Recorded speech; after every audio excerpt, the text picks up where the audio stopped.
સદગ્રંથોમાં કહેલી વાતો બધી સાચી છે. આ પુરાણો આ તો કે ગબ્બર એટલે શું કહેવાય, ગોટા ટાઢાપોરના હાંક્યા છે. વ્યાસજીએ ટાઢાપોરનું હાંક્યું છે બધું. કે ભાઈ ના, વ્યાસજીએ જે ઉપદેશ આપ્યો છે બધો જ સાચો છે.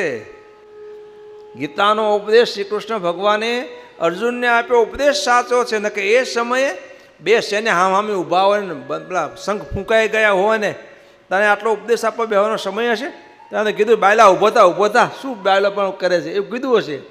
પણ એ પ્રસંગ લઈને વ્યાસજીએ જે જ્ઞાન આપી દીધું છે, સંસારમાં કેવો મોહ થાય છે કે ગમે તેવા હોય પણ જે આગા ભાઈની વાત આવે ને એટલે પતી ગયું. કુટુંબીની વાત આવે, ભલો મોટો ભાથી હોય ને તો એના પગ ઢીલા થઈ જાય. અર્જુન ભાથી કહેવાય, પણ આમાં બધા કુટુંબી ઊભા થઈને જોયા, મારે નથી લડવું. કે લો આ ધનુષ મૂકી દીધું, ભલે મને આવીને મને મારું માથું લઈ જાય કે પણ મારે લડવું નથી. કે ભલા પણ ભાથી ઢીલા પડી જાય. કુટુંબીનો પ્રસંગ આવે ત્યારે, દેહ સંબંધીનો પ્રસંગ આવે ત્યારે. પણ એ બધું નશ્વર છે. શ્રી કૃષ્ણે બતાવ્યું આ બધા નશ્વર છે. ઉડીને મારી દાઢમાં આવે છે, વિરાટ સ્વરૂપમાં બધા ચવાય છે.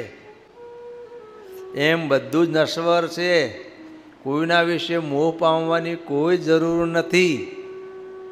એટલે આ બધી વાતો બંધુઓ કથામાંથી જે વાતો લખી હોય બધો ઉપદેશ સાચો છે. પુરાણની વાતો હોય, મહાભારતની વાતો હોય, દર્શનશાસ્ત્રની વાતો હોય, વેદની વાતો હોય, બધા ઉપદેશ સાચા છે.